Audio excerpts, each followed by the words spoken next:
Dear student, हम लोग बात करने जा रहे हैं गॉस के जो हमने इसके पहले गॉस के प्रमेय बताए थे उसका डेरिवेशन करवाते हैं कि गॉस के प्रमेय को डिराइव कैसे करते हैं, इसके बारे में बात करते हैं। तो डेरिवेशन करने के लिए गॉस के प्रमेय का डेरिवेशन पेपर में हर बार पेपर में आता है। तो अगर हम इसके डेरिवेशन के बारे में बात करते हैं तो हम एक बंद पृष्ठ ले लेते हैं। ये देख लीजिए, ये पूरा बंद पृष्ठ है। इस पूरे बंद पृष्ठ का क्षेत्रफल a है और इस पूरे बंद पृष्ठ का कहीं एक केंद्र होगा। इस केंद्र को हम लोग O से रिप्रेजेंट करते हैं और यहाँ पर हमने एक चार्ज रख दिया +q आवेश। ये पूरा बंद पृष्ठ है। तो अगर बंद पृष्ठ होगा तो याद कर लेना, कोई बंद पृष्ठ होगा तो उस बंद पृष्ठ को हम लोग बोलते हैं गॉसियन पृष्ठ। इसको हम लोग बोलते हैं गॉसियन सरफेस। तो ये गॉसियन सरफेस है, ये पूरा बंद पृष्ठ है। अब इस बंद पृष्ठ पर अगर हमको निकालना है वैद्युत फ्लक्स, तो वैद्युत फ्लक्स निकालने के लिए इसमें हमने क्या किया, वैद्युत फ्लक्स को निकालने के लिए यहाँ पर पॉइंट कर दिया A और यहाँ पॉइंट कर दिया B।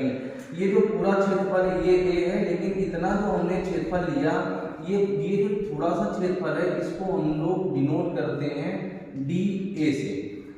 ठीक, इसको हम लोग बोलते हैं क्षेत्रफल वेक्टर। अब अगर यहाँ से इस बिंदु से O बिंदु से यहाँ पर इसके पृष्ठ पर एक बिंदु ले लेते हैं P। इस P बिंदु पर हमको विद्युत क्षेत्र की तीव्रता निकालना है। तो अगर विद्युत क्षेत्र की तीव्रता निकालना है तो मान लेते हैं इसकी विद्युत क्षेत्र की तीव्रता कितना है, E वेक्टर, और इसका जो क्षेत्रफल सदिश है वो मान लेते हैं dA वेक्टर है और इसके बीच का एंगल थीटा है। थीटा क्या है, E वेक्टर और dA वेक्टर के बीच का कोण है। अब इसकी जो डिस्टेंस हमने O से लिया P के बीच की दूरी कितनी है, ये r है। अब अगर यहाँ हम देखें तो अगर कोई भी हमारा जो ऑब्जेक्ट है अगर वो इस सर्कुलर पाथ में मूव कर रहा है तो इस पॉइंट से इस पॉइंट के बीच में अगर यहाँ से वो मूव करके यहाँ पर पहुंचा तो केंद्र से कुछ ना कुछ एंगल तो बनेगा, बिना कोण बनाए कि यहाँ से यहाँ नहीं पहुंच पाएगा। तो मान लेते हैं यहाँ जो कोण बना उसको हम लोग लिखते हैं डी ओमेगा। डी ओमेगा को हम लोग बोलते हैं घन कोण।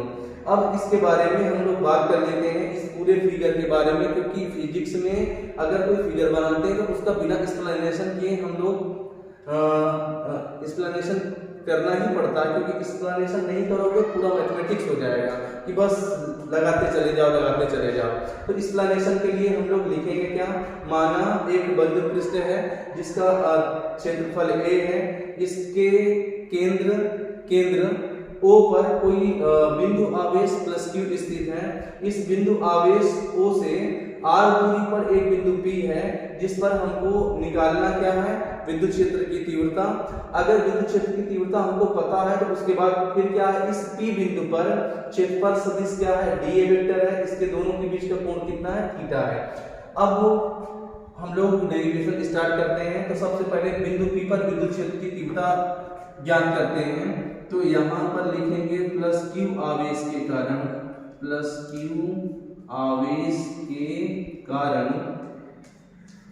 बिंदु +q आवेश के कारण बिंदु P पर वैद्युत क्षेत्र की तीव्रता।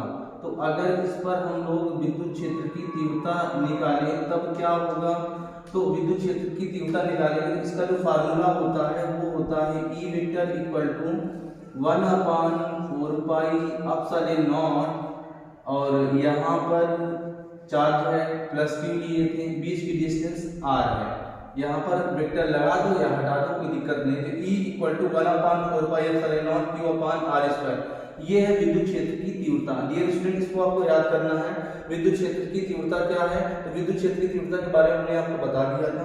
अब विद्युत क्षेत्र की तीव्रता का जो फार्मूला होता है वो होता है E equal to 1/4 pi epsilon naught q/r²। अब इसके आगे हम लोग चलते हैं। अब ये पूरे बंद पृष्ठ से होकर कितना वैद्युत फ्लक्स निकलेगा उसके बारे में हम लोग बात करते हैं। तो बंद पृष्ठ से होकर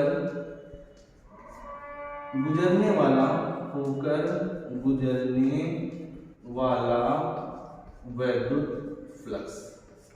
तो अगर बंद पृष्ठ से होकर गुजरने वाला वैद्युत फ्लक्स के बारे में बात करते हैं तो तो वैद्युत फ्लक्स यहाँ पर अगर हमने जो क्षेत्रफल लिया है वो थोड़ा सा क्षेत्रफल लिया है dA, तो वैद्युत फ्लक्स भी थोड़ा सा होगा d phi e equal to phi e वैद्युत फ्लक्स को डिनोट करता है, इसका जो फार्मूला होता है वो होता है E vector dot dA vector. अब अगर हम एक फार्मूले के बारे में बात करते हैं A vector dot B vector, तो आप लोग पढ़े होंगे 11th में, अगर दो सदिशों का अगर हम डॉट प्रोडक्ट लेते हैं, इसका जो फार्मूला होता है वो होता है AP cos थीटा होता है। तो अगर इस फार्मूले से इस चीज पर हम लोग फोकस करें तो अगर वेक्टर हटाएंगे तो क्या होगा, cos थीटा लग जाएगा। तो यहाँ पर हो जाएगा d phi e equal to E into D A into cos theta, और इसको हम लोग इक्वेशन नंबर 2 लिख कर लेते हैं। अब ये स्टूडेंट देखते हैं कि हम लोग फर्स्ट इक्वेशन में E की वैल्यू इतना पूरा निकाल लेते हैं, अब इस E की वैल्यू यहाँ पर हम पुट कर देंगे। तो हम लोग बात करते हैं, तो from equation number first and second, समीकरण 1 और 2 से देखिए हम क्या प्राप्त करते हैं। तो यहाँ से मिलता है d phi e equal to इस E की वैल्यू इतना पूरा हम लोग यहाँ से उठा के यहाँ रखते हैं, तो यहाँ से आएगा 1/4 pi epsilon not q upon कितना आएगा r²। अब इस E की वैल्यू रख देंगे। अब इसके बाद क्या लिखा है, इसके बाद लिखा है dA इंटू कॉस थीटा। इसको थोड़ा सा हम सेट करते हैं, तो d phi e equal to, ध्यान से देखना, अगर q का 1 में मल्टीप्लाई करते हैं तो q आएगा, अब नीचे क्या आ जाएगा 4 पाई एप्सिलॉन नॉट आ जाएगा, और इस r को अगर इसके नीचे लिखना चाहें तो हम लिखेंगे dA cos theta upon r²। इसको हम लोग बात करते हैं, इसको हम लोग मान लेते हैं इक्वेशन नंबर 3। अब हमने आपको बताया था कि ये जो पूरा फार्मूला है dA cos थीटा, इस dA cos थीटा को बोलते हैं घन कोण। अब हमने तुमको घन कोण का फार्मूला बताया था, ये है d ओमेगा, इसका फार्मूला होता है dA into cos theta upon r²। अब अगर यहाँ पर इस चीज के बारे में बात करते हैं, dA cos theta upon r² की जगह में हम क्या लिख सकते हैं, d ओमेगा, तो होगा क्या, इसलिए d phi e equal to कितना आएगा q upon 4 pi epsilon naught, और इतने की जगह में हम लोग लिख देते हैं d ओमेगा, और इसको इक्वेशन लेट कर लेते हैं 4। नेक्स्ट स्टेप में हम लोग क्या करेंगे, इस इक्वेशन नंबर 4 का हम लोग इंटीग्रेशन करते हैं। अब यहाँ पर लिखेंगे दोनों पक्षों का समाकलन करने पर, अब देख लेते हैं दोनों पक्षों का समाकलन करते हैं, तो दोनों तरफ समाकलन का चिन्ह लगा देते हैं। तो यहाँ से आएगा d phi e equal to, यहाँ से q अपान कितना 4 pi epsilon naught into d omega. अब यहाँ से देख लीजिए, ये इंटीग्रेशन है और ये डिफरेंशिएशन है।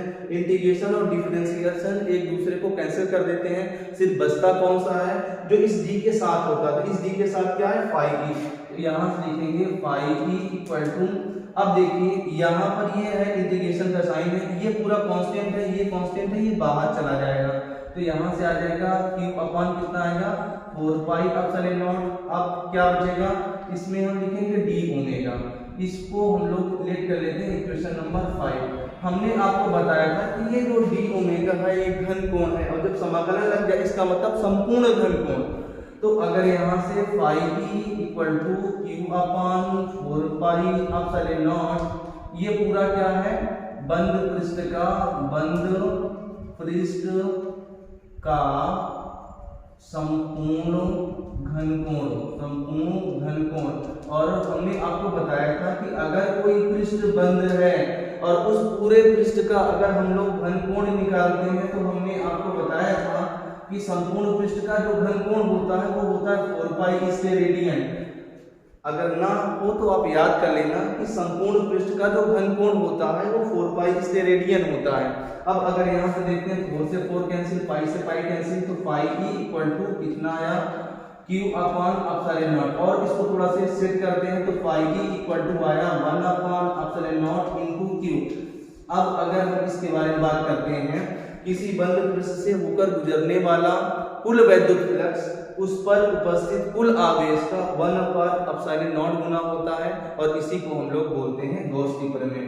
यही गॉस की प्रमेय है, यही आपकी गॉस की प्रमेय है। तो डियर स्टूडेंट, आपने जो हमने आपको बताया कि गॉस के प्रमेय को डिराइव कैसे करते हैं, इसको आप 1-2 बार प्रैक्टिस कर लेना, और ये आसानी से आप इसका जो डेरिवेशन है वो कर सकते हैं। अगर ये वीडियो आपको अच्छा लगा हो तो अधिक से अधिक शेयर करें, कमेंट करें, और अगर आप हमारे चैनल पर नए हैं तो सब्सक्राइब करना ना भूलें। Thank you.